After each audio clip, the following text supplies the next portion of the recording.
지구온난화로 인해 빙하가 녹으면서 오랜 시간 잠들어 있던 바이러스가 깨어나고 있습니다. 이런 고대 바이러스로 인해 새로운 전염병이 유행할 가능성도 제기되고 있는데요. 오늘 날씨학 개론에서는 빙하가 녹으면서 나타날 수 있는 바이러스에 대해 알아보겠습니다. K웨더 반기성 센터장과 함께합니다. 어서 오세요. 네, 안녕하세요.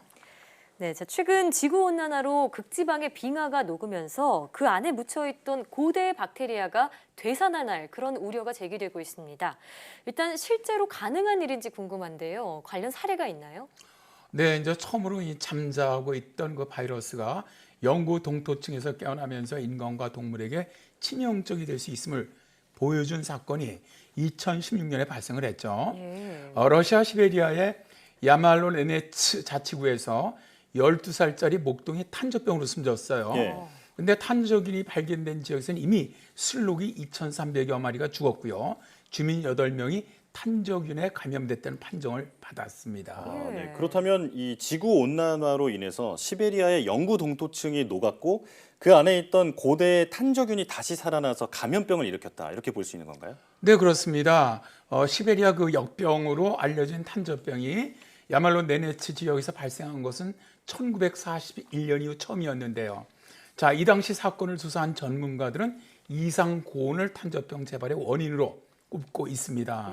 자, 기온이 오르자 영구 동토층이 녹으면서 탄저균에 감염된 동물 사체가 그대로 노출되어서 병이 퍼졌다는 논리죠.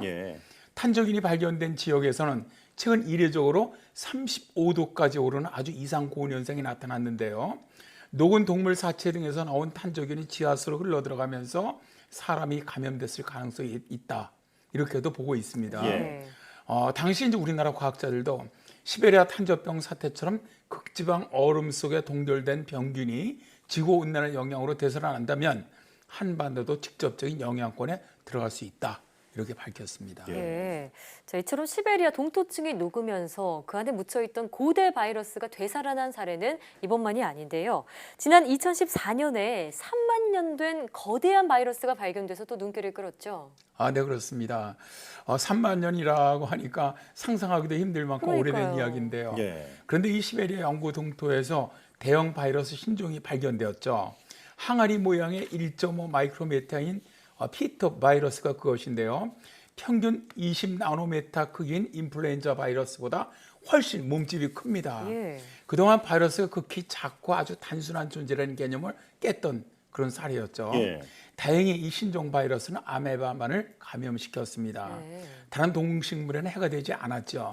마치 죽은 것처럼 보였던 이런 고대 바이러스들이 부활한 것을 두고 일각에서는 좀비 바이러스라고 부르기도 한답니다.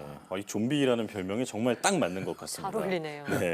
자, 그런데 이 최근까지도 이런 고대 바이러스가 다시 되살아난 그런 이제 발견 사례가 많이 있다고 들었는데 대표적으로 어떤 사례가 있나요? 그 미국과 중국 공동 연구진이 한 5년 전에 오랜 역사를 자랑한 티베트 고원의 그 빙하를 통해서 고대 미생물을 연구할 목적으로 티베트 고원의 두꺼운 빙하를 한 50m 정도 깊게 뚫었어요. 그리고 표본을 채취해봤습니다. 그리고 이제 5년이 지난 최근에 1만 5천 년 전에 형성된 것으로 추정되는 티베트 고원 빙하에서 지금까지 우리에게 알려지지 않은 고대 바이러스들의 존재를 확인한 겁니다. 자, 이 연구팀은 빙하 속에 있는 유전 정보를 발견했는데 총 33가지의 바이러스 유전 정보를 발견했으며 이 중 28개는 지금까지 발견된 적이 없는 완전한 바이러스였다는 겁니다.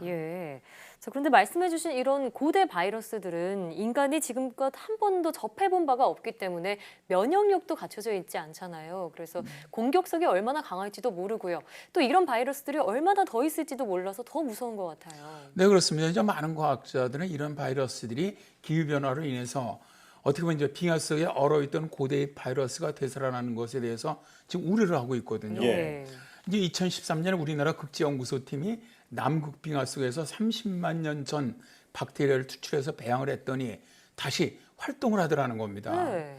이 당시 이제 국지연구소 책임연구원이었던 이상원 박사는 오래된 고대 미생물들이 풀려서 다시 살아난다면 현세에 존재하는 미생물들한테 유전자가 전이될 가능성이 있는 것은 사실이다 라면서 빙하 속 세균이 인간의 면역이나 기존 치료약이 듣지 않는 어떻게 보면 새로운 전염병을 불러오는 최악의 상황도 배제할 수 없다라고 예. 주장을 했습니다.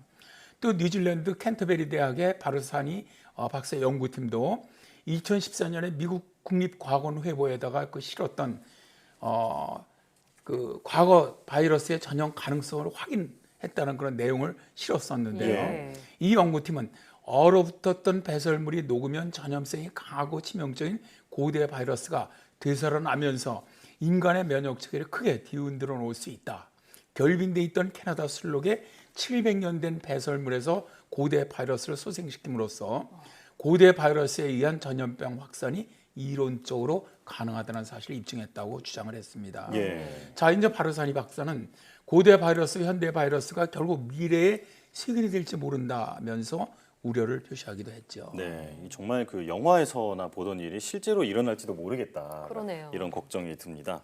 자, 이런 고대 바이러스의 위협으로부터 우리 인류가 피해를 막으려면 여러 가지 대비책을 마련해 놔야 할 것 같은데 어떻게 보시나요? 일단 바이러스를 발견하면 그것이 감염성이 있는지 어떤 특성을 파악하고 만약 있다면 백신이나 치료제 연구를 해야 한다고 생각을 합니다. 또 이뿐만 아니라 지구온난화를 좀 저지하고 생태계 환경을 보존하는 노력, 그런 것들이 그 어느 때보다 절실할 텐데요. 예. 이제 과학자들은 과거 50만 년 동안 지구의 기후변화를 분석한 결과를 바탕으로 해보니까 자, 지구 기온이 평균 기온이죠. 1.5도 이상 상승하면 동토가 빠르게 녹을 것으로 경고하고 있습니다. 예. 그러니까 이제 산업화 이후죠. 1880년 이후 이미 1.1도 이상 증가를 했고요. 이간 추세라면은 2100년까지 약 3도에서 5도가 증가할 것으로 보고 있죠. 네. 이미 늦었다는 전망이 있기도 해요. 예. 그렇지만 조금이라도 온난화 속도를 늦추기 위해서는 이산화탄소 배출량을 좀 제한하려는 그런 노력이 절실하다고 봅니다. 네. 정말 오늘 살펴본 것처럼 기후변화가 인류에게 뜻하지 않은 위협이 될 수 있는 만큼 이런 지구온난화를 막기 위한 적극적인 행동에 나서야겠습니다. 네, 네, 오늘 말씀 고맙습니다. 네, 고맙습니다.